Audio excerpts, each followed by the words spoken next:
Hello and welcome to the Thriving Dog podcast again. Today on the show, we're lucky to have holistic veterinarian and best-selling author, Dr. Odette Suter. Dr. Suter is the owner of Peak Animal Health Center in Barrington, Illinois, but her story actually begins in Switzerland, where she started her veterinarian career. She quickly recognized the limitations of traditional medicine and began her search for true healing. Her journey led her to relocate to the United States, where she expanded into holistic and functional medicine. And Dr. Suter is the author of the bestseller, What Your Vet Never Told You, Secrets to Supporting Peak Health for Your Animal, and also the creator of an in-depth online video series titled Animal Longevity Secrets Revealed. So be sure to check out both her book and video series. You can learn more about Dr. Suter at peakanimalhealthcenter.com. Dr. Suter, thanks so much for being on the podcast. Well, thanks for having me, Tim. It's a pleasure and an honor. I'm always interested in spreading information, and I appreciate you guys, doing this. It's great. Thanks so much. Really excited to chat with you today. I think we're going to have a really fascinating conversation around, what holistic healing really means for your dog. So can you take a second to fill in anything I might have missed there in my intro about you, and we'll get right into things?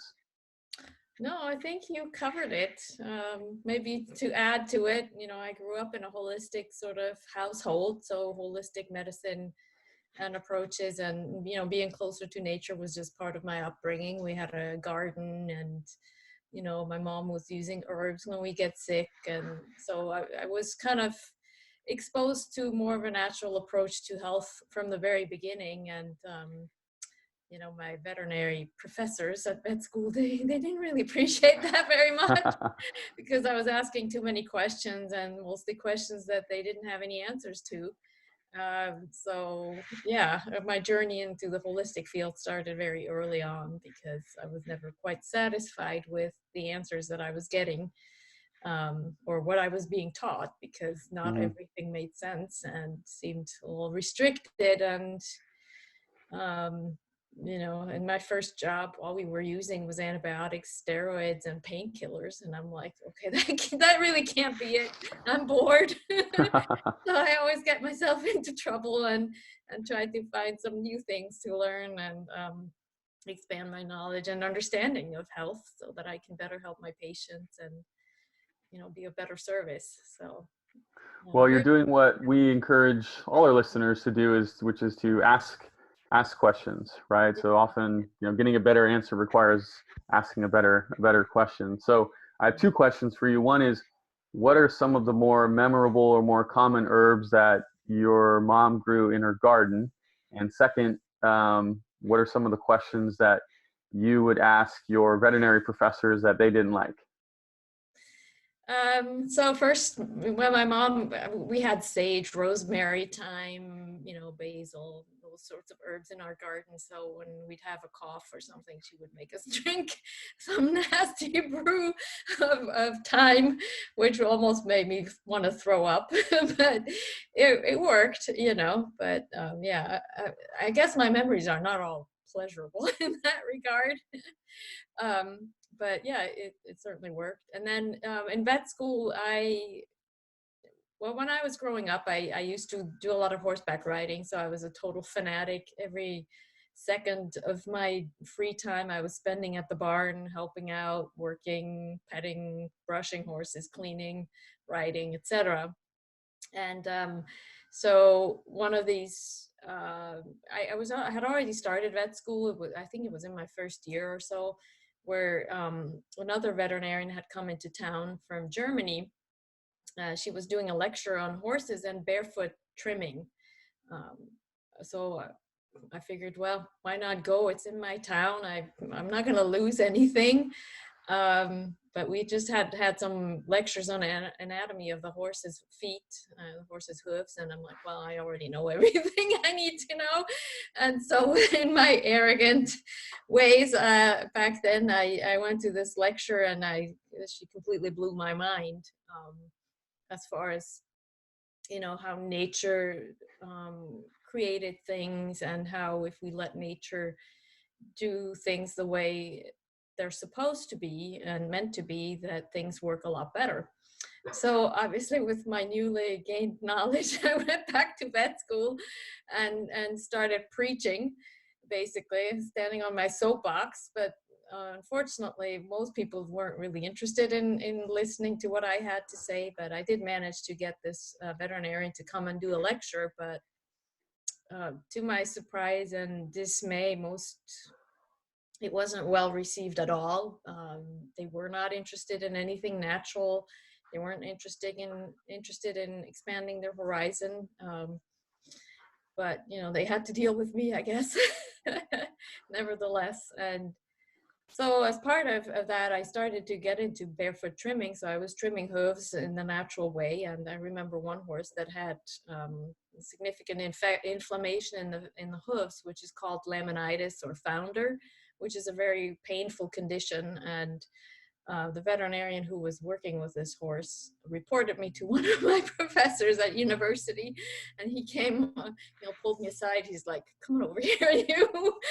And we had a talk, and I mean, he didn't really care so much what I was doing. He just wanted me to, I don't know, find a little bit of other ways of maybe communicating with people. But in any case, I think on some level he was a bit amused by the whole situation. But yeah, so those were kind of the things that, got me into trouble in vet school a bit, just being too out there, outgoing. And, when you're in your 20s, you just attack things, you just go for it, right? I didn't really have the finesse, I guess, of and diplomacy that might have been beneficial at that time. But yeah, anyway, so those were kind of the things, and obviously that expanded into other areas. I remember another case where an animal had some major infection, and a psychic had been consulted. And at first I thought, oh, that's really weird. I think I was in my third year of vet school or something, but she was right on. I mean, she figured out how to heal this animal, and so my horizons sort of got expanded more and more that way, and obviously that filtered through to vet school, and my colleagues at vet school, the other students probably all thought I was really weird. But maybe they think otherwise now. Maybe they remember me like, oh, when she was, that you remember that crazy student that was studying with us, And so what led you to come to bring your veterinary talents to the US? Well, I just wanted to get away from home, felt like I needed to get on my own 2 feet, get away from family and partners and things like that, and become a bit more an adult, I guess. So I ended up here. I wanted to do an internship, but I didn't get matched to the the program that they have. So I ended up in California with Penelope Smith, who's an animal communicator. So I ended up working for her for a while, and going into that area of the animal field, and studied other things, because there's a lot of opportunities here in the States for learning alternative modalities such as acupuncture, chiro, herbs, etc. So Got it. that's how I ended up here. So the title is the book of your book is What Your Vet Never Told You. So for those listening, what is their vet not telling them? Well, I think the most important part that kind of gets overlooked is that healing is a process, and the animals don't get sick overnight. Very often there's a long process that's leading up to that, and then all of a sudden they have cancer, all of a sudden they have allergies, or all of a sudden they have chronic diarrhea, so things don't just happen overnight. It's a bit something that builds up over time, and eventually the body cannot handle the insults or the imbalances that are present, and the cup overflows. So I think that's a big part. And then the other part is also that we have to understand that we have to make sure that the basic things are in place for an animal to be able to heal. So we also have to understand how is it that the animal got sick in the first place? You know, what got it there? And it's really simple. And I think that's also one of the bigger lies in the medical field is, you know, we call everything a particular disease, you know, immune mediated hemolytic anemia or diabetes or, you know, whatever it may be, but it's all the same in the end. It's all an imbalance in the body. It's a malfunctioning of cells. And so we have to ask, why are cells malfunctioning? You know, what is creating that issue? And for the most part, it's either they have a deficiency of sorts, like they're missing nutrients, they're missing, you know, good food, healthy food, natural things that they would eat in the wild, or there's a toxicity issue where they get too many toxins from pesticides, from vaccines, from, you know, food that's grown with antibiotics, you know, those types of things. So we have to know why we have an issue to begin with. And if we know that, then we can start to build on top of it, rather than, you know, running around like firefighters trying to extinguish fires here and there, because that doesn't work to restore the system. It works if there's an emergency. You know, we need that. We need the emergency medicine. We need traditional or conventional medicine. If an animal has an obstruction somewhere in the GI tract, ate a tennis ball or something, we do have to get that part out, you know, to keep it alive. But for more of the chronic issues or the recovery of things like that, we need to address the entire body overall and restore that balance. So it sounds like these imbalances are, it's either too little of something the dog needs or too much of something the dog doesn't need. Do I have that right? Yeah, and usually it's a combination of the two. And so then the cells can't do what they're supposed to do. And if you have enough cells that don't function properly, you end up with disease. Mm-hmm. So let's take the first one there. Of course, like you said, they coexist. Mm-hmm. So in the case of there's too little of something that they do need, what are the more common examples that you see? Well, natural foods, I mean, species appropriate food is definitely something that will bring all of that. I mean, do we ever know all the things that are deficient?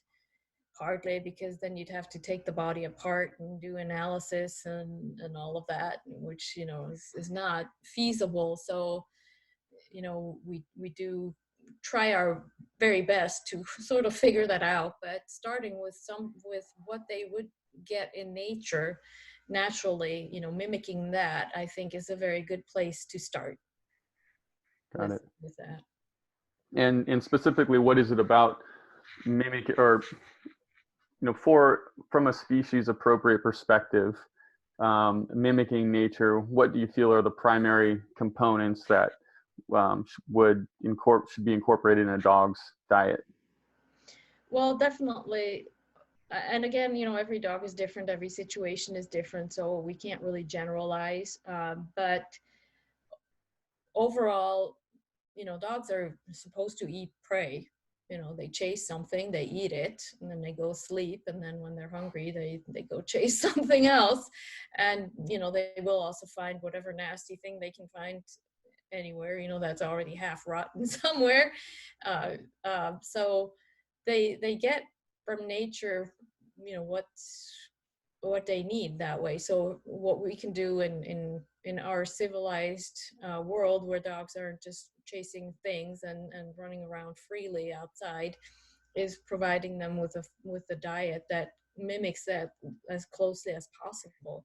So for example, if you can buy a rabbit that still has all the fur and everything as a part of it, if it's the whole animal, then you're probably getting closest to, you know, what they would eat in the wild. Next closest would be just finding a pre-made or, you know, diet that you can buy at the store that is raw, or make it yourself if you know how to balance it out. Because unfortunately, I do see a lot of people who try to do it themselves, and they're not balancing it properly, which can cause issues down the road. So I unless you know what you're doing, I don't necessarily recommend that.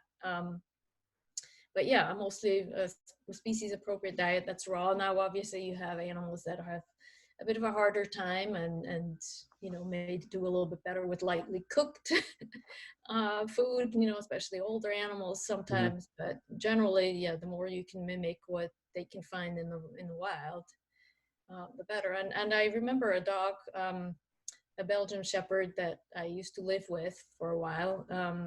She always had issues with throwing up and not feeling hungry, and kind of like a typical finicky eater that was really difficult.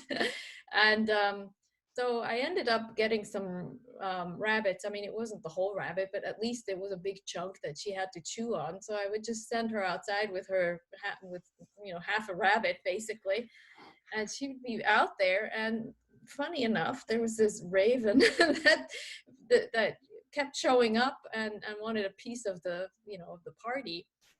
And so she really had to chase him off. So it was like in the wild. First she had to defend her food, so she had to get a little bit more into the mode of, no, this is my food, I'm going to eat it, you're not going to have any of that. And she had to chew on it for a while, so it took her much longer than eating a regular meal. So for her, that really helped to regulate her entire system. So it was mental stimulation, having to protect her food, and it was taking longer. So it was the whole chewing on it and gnawing and pulling it apart was stimulating her vagus nerve more, which helps with digestion, which helps to prepare the body so that it can digest things properly and keep them in rather than throwing them back out.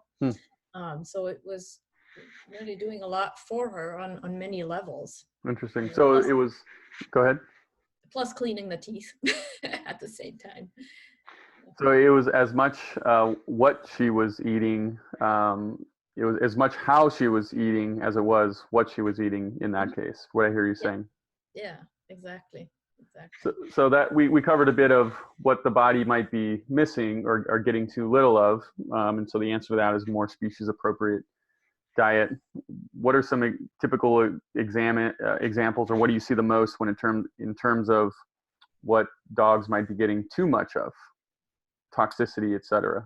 Yeah, well, certainly, we are living in a polluted environment. I mean, the level of pollution and use of pesticides and chemicals in our world has increased incredibly, especially things like glyphosate, Roundup, in other words, has increased significantly and is a big problem for our health, for everybody's health, and it's everywhere. So it's not necessarily just one thing. It's just that the toxicity level all over the world has increased so much.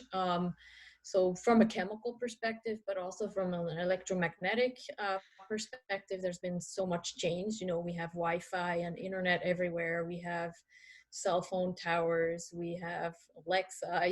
We have all of these things that become part of our lives that are also disturbing the cells and are also toxic.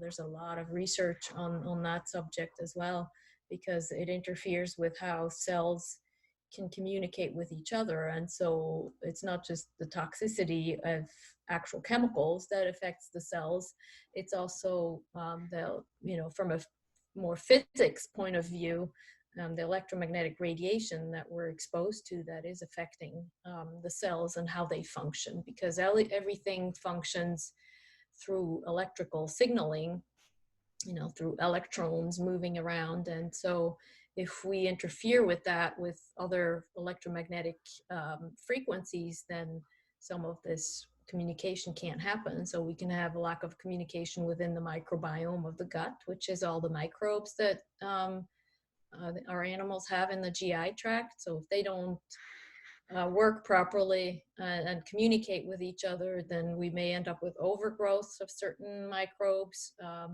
some that are being eliminated. And so that's a big problem, because they're basically like a little chemical factory. They keep us alive. They make all sorts of things like vitamins, neurotransmitters, etc. They train the immune system, which is very important to prevent allergies. So, they're like, they're one of the basic things that we need to take care of when we work on healing the animal. So, going back to toxins, we have a lot of different toxins. We also have, obviously, all the toxins from the different drugs that are used, the monthly preventatives. They may prevent certain things, but they can also cause others. Obviously, with vaccines, we can also cause toxicity because we inject them with heavy metals and adjuvants and all sorts of things in a way that becomes toxic to the body because it overstimulates the immune system in a way that sometimes it just can't even recover from that, and just goes completely haywire. So those are toxins. And then we also have the toxicity of stress. We all live in an environment or in a world where everything has to go really quickly, and we come home, we're stressed. Our animals pick up on that and they get stressed, and that changes their whole hormones, how they function. They end up with too much cortisol in their system, and just an imbalance between relaxation and stress. From a nervous system perspective, too much in sympathetic stress drive, which then affects how everything else works again. So those are kind of the toxins, I guess. Got it. I'm sure there are more, but. So we talked before we started the episode about, answering the question, is natural always good? So how can we go down that rabbit hole, so to speak? That's a very good question, and maybe we can talk about some examples. I have one patient who we did some testing of the microbiome. Again, that's the microbes in the GI tract that I'm talking about, and there was quite a significant imbalance. And as we were trying to help restore that balance, the owner of the dog was also giving probiotics and fermented foods. And the way we were trying to repair it was with fecal transplant, basically, in an oral form. So it's basically poop from donor dogs that get put into capsules, and then they get ingested. So anyways, so that was the process of trying to rebalance the microbiome. But in addition, the dog received the probiotics and the fermented foods, and had gas and belching, and just wasn't feeling good and wasn't healing the way it was supposed to. And so this was a perfect example for this dog that too much of a good thing can be an issue as well. So we have to be a little careful with that. Just randomly feeding probiotics doesn't necessarily mean that it's going to be helpful, because if there is an imbalance with the probiotic, we may actually feed the wrong side of the imbalance. So if you have too much on one side and you're feeding that side with that probiotic, you're going to have even more of those, which will make the dog feel worse. So so it was a case of probiotics gone wild. Exactly. Or So a battle of probiotics. Yeah, no, exactly. And I used to, recommend probiotics all the time. That was part of my practice, and I've come away from that because I don't know that it's that helpful. And they've actually done a study with in the human field where they checked the microbiome of people who had been on antibiotics, and there were two groups. One group was getting probiotics afterwards, and the other didn't. And the one group that did not receive probiotics actually had a better recovery of their microbiome than the ones that were getting probiotics. So, and that the reason for that was that the antibiotic was decreasing or was creating an imbalance in the microbiome and decreasing certain species. But then as they were putting a probiotic in with only just a few species, they were kind of taking over which made it a lot harder for the, for a natural recovery of the microbiome. So it Mm-hmm. took longer. So that would be one example for, that where you can do too much. Yeah. Another would be vitamin D, for example. Just recently, I had a client who was giving vitamin D to one of her dogs because we had tested for it and there was a deficiency. And so she decided, well, I'm going to give it to my other dog as well. And her other dog did not have a deficiency. We tested for that. And her vitamin D level ended up being sky high because the owner was giving vitamin D that was not necessary. So there are certain things where we certainly do have to be a bit careful. And then just in general, we can use natural things to cover up symptoms just as well as we can use traditional, conventional medicine to do that. And I think that's really, one of the biggest challenges that I come across is to get people to understand that holistic medicine really addresses everything and has to be sort of carefully planned and outlined for each individual, and not just randomly trying a shampoo for allergies, because that doesn't really address the underlying cause. So as a holistic veterinarian, I want to know what the underlying problem is and then work from there and find the best way to help the animal, rather than just randomly going on Amazon and trying to find something that sounds good. I do Right. certainly have clients like that. Every time I see them, they come with a whole new bag full of things that they bought on Amazon, and I have to start kind of yelling at them, please stop. Yeah. So people are looking for the quick fix in natural solutions, which is almost an oxymoron. Yeah, exactly. Because, anything that we give can have side effects. I mean, herbs can have side effects if we give too much of the wrong thing. For example, in a dog that has seizures, you can't give, you shouldn't be giving rosemary, but rosemary is a great herb for all sorts of other things. So you have to kind of know a little bit what you're doing.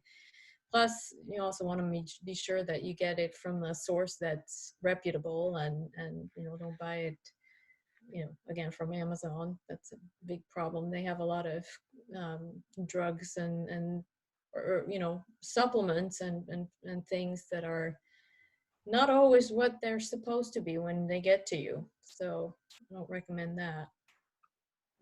Yeah, on that topic, we've done a number of episodes on CBD, which is certainly a hot topic of late, very popular ingredient. So any thoughts on CBD? It's like this miracle cure for everything, both on the human side and the dog side. And of course, there are varying degrees of CBD, full spectrum, broad spectrum, isolate, etc. So, any initial thoughts on that? Yeah, it's gotten really popular, which on some level is really good, because we definitely need a lot of help, and I'm glad it's spreading. But I can't really say that I have found it to be quite the miracle drug that it's supposed to be. And that may also be in part due to dosing, because maybe higher dosages would be more helpful, but the problem becomes,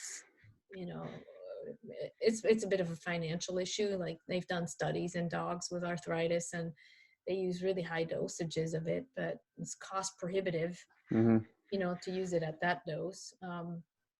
But I've definitely seen dogs that have improved with it. I've also seen dogs that did not, or even had issues with it.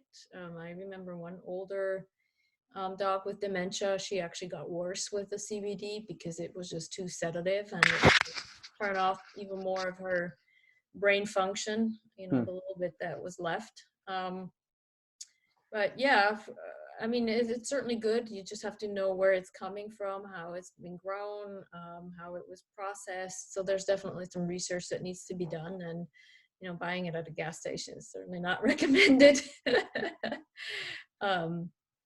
Yeah. Got it. Okay.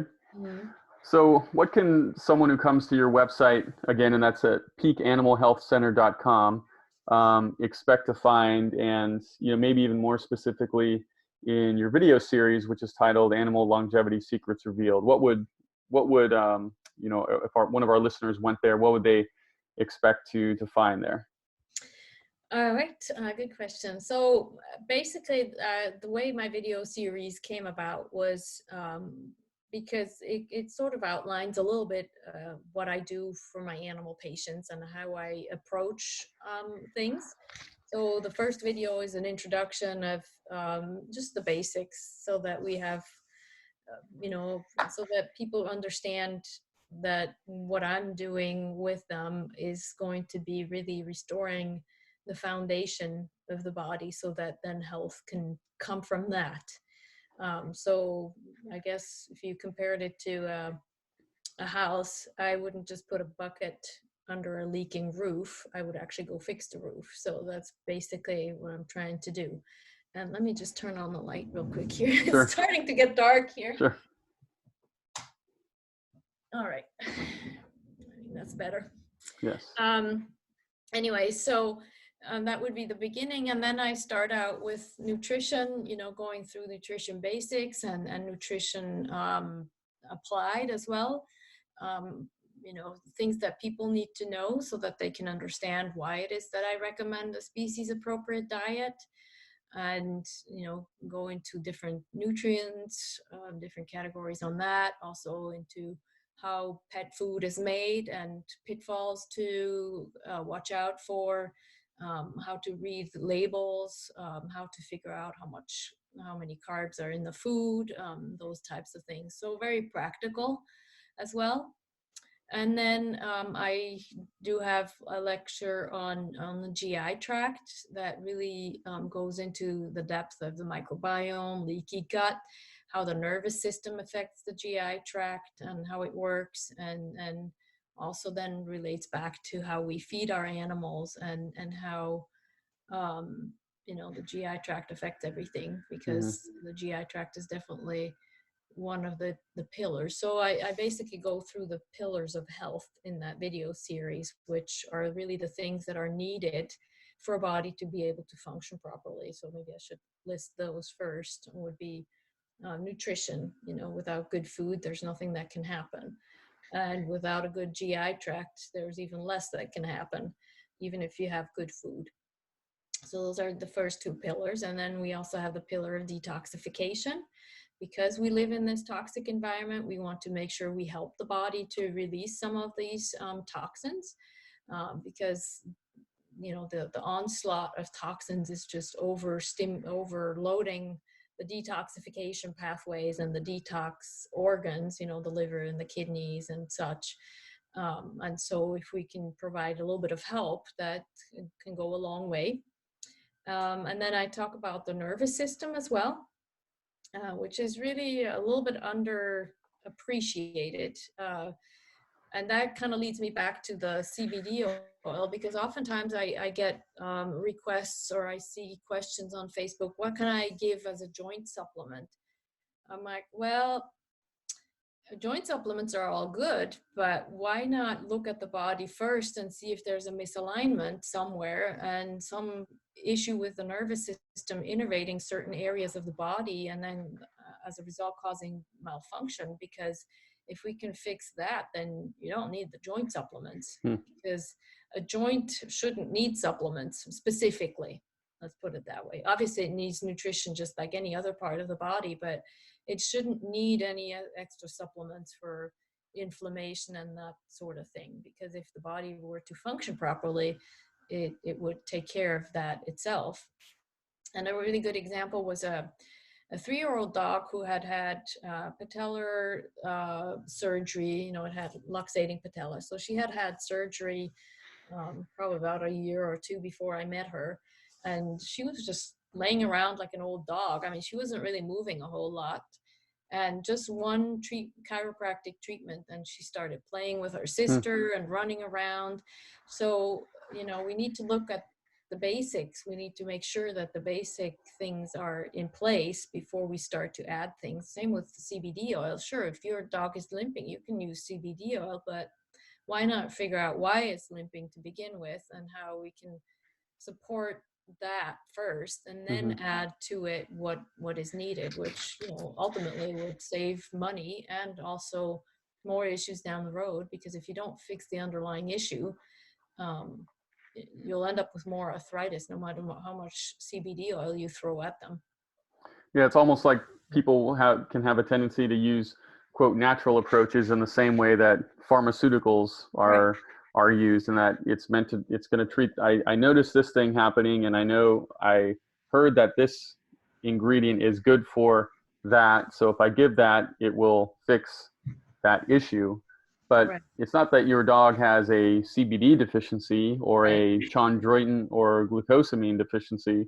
It's that what you're saying is there's some deeper imbalance going on, and instead of just putting out the fire, let's put out the source of the flammability that is there in the ecosystem to begin with, is what I hear you saying. Yes, that was very well put. I couldn't have said it better. Yeah, definitely. And it can save you money down the road that way too, because and heartache, obviously, because, you know, the cost of an animal suffering is not just on a financial level, it's on an emotional level, probably even more costly. But yeah. Can you speak a little bit more about we talked about nutrition, but can you talk about the GI tract a bit more, because I've never really gone into depth in past episodes, with the exception of talking with Holly Gans at Animal Biome, and mentioning some of Dr. Richard Patton's work a little bit. But can you say more about the GI tract and what are the foundations to health in that area? Yeah. So I can maybe just briefly mention the microbiome and then kind of move along to something else that is maybe less talked about regarding the GI tract. So basically the microbiome is made of microbes, bacteria, viruses, fungi, parasites, etc. And there are a community of microbes that really support everything. They're like a little chemical factory. And if they're balanced, they make a lot of good, chemicals for the body to function properly. And these microbes, they outnumber the body's cells, the number of cells of the body, by a factor of about 10. And on a genetic level, they outnumber the genetic of the body by a factor of 150 approximately. So the question then is, who is running the ship, right? It's the microbes, and they, as they make all these chemicals, they basically regulate the entire system. So our animals and us, we're basically just a heap of microbes dressed up in a suit, basically. So we're more microbes than cells. And one way that these microbes affect the body is through the vagus nerve. And the vagus nerve is a very long nerve that starts up by the neck. I mean, it comes out from the brain directly. It's one of the cranial nerves, and it's a nerve that goes along the front of the neck here. It goes into the chest cavity, goes through the diaphragm, and then innervates the entire GI tract, but it also innervates the heart and the lungs and everything else. So it's part of the parasympathetic nervous system, which is the part of the nervous system that is more calming, relaxing, healing, digesting. So it's a very, very important nerve that can be affected on all levels, but can be affected by the GI tract. So if we have inflammation in the GI tract, it will send information through the vagus nerve up into the brain, and the brain then also becomes inflamed. And that's how a lot of humans and animals can end up with emotions that are inappropriate, like aggression or anxiety or yeah, those are basically the ones that are abnormal. So I think in the human medical field, they call that the brain on fire. Hmm. So because we have inflammation in the GI tract, we can end up with inflammation in the brain and everywhere else in the body, because inflammation in the GI tract usually comes along with or goes together with leaky gut, which is basically where the layer that covers the GI tract is starting to leak particles through that aren't supposed to go into the Hmm. bloodstream. So these particles are usually too big or not properly digested, and so then the immune system has to come and clean it up. And anytime the immune system comes running, it means that we have inflammation going on, because that's how the immune system responds to things, is through inflammation. And so we end up with inflammation everywhere. So we can have transmission of that inflammation just through the blood itself, but also through that vagus nerve. Hmm. And there's a lot of things that we can do to help with the vagus nerve to make it function better. And one of them is to kind of repair the GI tract and decrease inflammation in there, making sure the microbiome is balanced and doing well, and through food, etc. So I think I went all over the place with that. But does it make any sense? Well, yeah, of course. What I hear you saying is that the microbiome, the vagus nerve is connected directly to the GI tract, which is influenced by the microbiome, and so an unhealthy or imbalanced microbiome influences the entire nervous system because of the connection with the vagus nerve, is what I hear you saying. Yeah, exactly. And in humans, they've done studies where they stimulate the vagus nerve and they get all sorts of good results as far as, decreasing pain and inflammation in the body. So they've done studies with people who had rheumatoid arthritis, so stimulating the vagus nerve with, and I think they just implant little electrodes that keep stimulating it. Hmm. Reduces the pain significantly. So they have all sorts of reversal of issues going on, and we see that in our animals as well. The ones that I work with, once their GI tract is working better, they start to feel better. Their whole attitude gets better. Yeah, I remember one German Shepherd. He used to have diarrhea all the time. I mean, they had tried for years to figure out how to help this dog with his IBD, and um, by the time they came to me, they had already done food sensitivity testing. The dog was already on a raw diet, but he still wasn't, he still wasn't doing well. Um, and so we did a fecal transplant, restoring the microbiome. So we just, put a bunch of microbes into his gut, and, the very next day, his poop was solid. Well, That was really incredible. But he also did have a lot of issues with itching and anxiety. He was actually supposed to be a police dog originally, but because of his anxiety level, they couldn't really use him. hmm.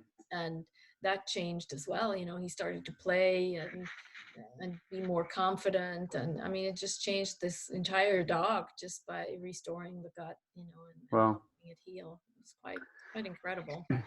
So when we started talking about the GI tract, you mentioned I'll talk about the microbiome a bit, and then about something that maybe is less talked about. What was that other? Yeah, that Oh, was the vagus nerve. oh, the vagus nerve. Got it. Yeah, Okay, yeah, great. because there's a lot of things that affect the vagus nerve. If, for example, if an animal has any sort of pain in the extremity, it will affect the tone of the muscles, right? The neck flexors that help to flex the neck, and the vagus nerve runs right underneath it. So if there's an issue there, then that can, cause pressure on the vagus nerve, and then the GI tract can't work as well as a result of it, for example. Got it. Um, because it's kind of like for us, if you're touching like a hot pan, you withdraw your arm really quickly, and at the same time you're tightening the neck. So if you have constant pain going on, there's always this little withdrawal reflex going on that keeps it a little Hmm. tight. Got it. Well, the vagus nerve, because it's so long and wandering, because that's what it really means. The wandering nerve is really what vagus means. Hmm. It can be affected on all sorts of in all sorts of places, from other anatomical structures. So if we can help that nerve out, then the whole body can work better, but also the whole GI tract, obviously. Got it. Yeah. And so all these things you talk about in your video series, which I'm on your website now, and it's actually a free video series. Do I have that correct? There's a free introductory video, and then the whole thing, which is I think close to 12 hours long, is $47. Okay. So it's a little cost, but not that much. Got So it. it's all the information, and it really provides. I mean, originally I made it for my clients.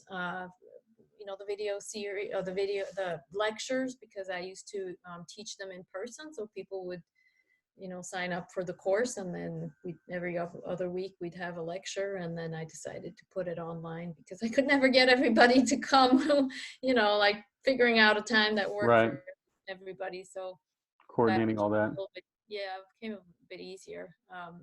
So we have the nervous system, and then one of the other pillars is also hormones. Because we have to have proper hormone balance in the body for things to work. If the thyroid doesn't make enough thyroid hormone, then the body just can't work. It's like trying to bake a cake at 150 degrees. It's just gonna stay a blubbery mess.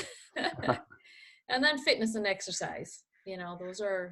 That's really important. And I see that in overall life. I see that those animals and people who exercise a lot, not over exercising, obviously, I'm not talking about that, but who move a lot, they tend to be healthier overall, even if their diet isn't perfect and everything else isn't perfect.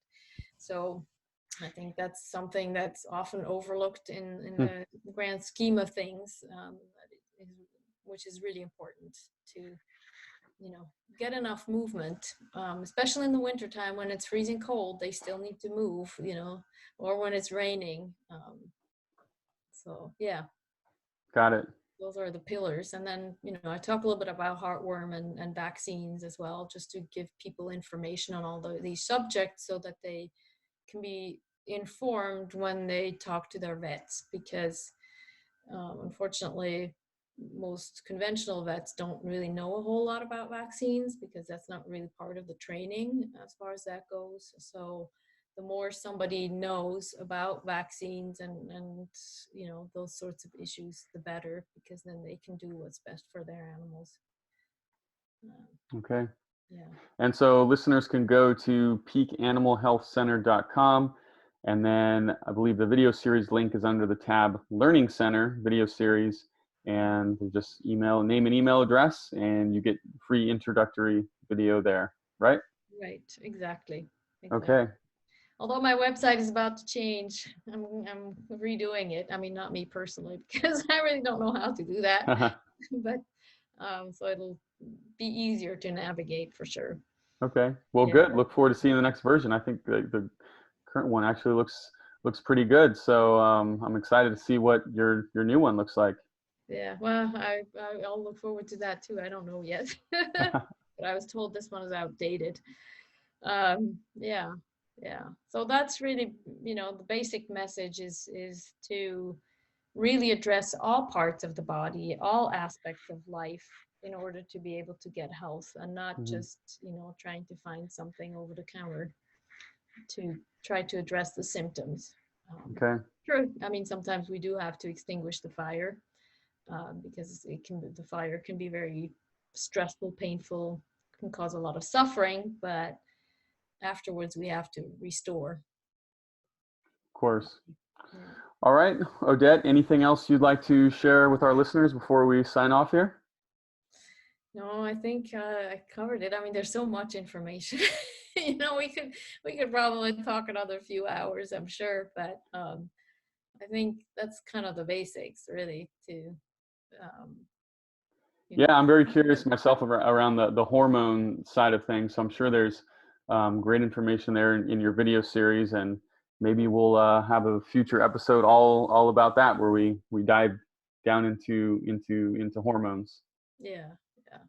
And then I guess one thing, for people, is to just be gentle with oneself, because I do see a lot of people who are suffering with their animals and suffering because things have happened, and I get a lot of people who have feelings of guilt, because they didn't know something, and, they wish they had, that sort of thing. And, we know what we know when we know it, is what I say. So I think, breathing is really important. I think that's one thing that is often missing a little bit, taking a deep breath and just enjoying our animals. Just Slowing as down a they bit, are. Yeah, slowing being down. there in the moment. Yeah, exactly. Well, great advice and a very nice note to end on. So thanks so much, Dr. Odette Suter. You can learn all about her at peakanimalhealthcenter.com, and she has a free video series there under Learning Center video series. So thanks so much, Dr. Suter. Can't wait for this episode to go live and for all our listeners to gain from your knowledge. Yeah, thank you so much. I really appreciate it. It was a really pleasure to talk to you. Same here. Thanks so much.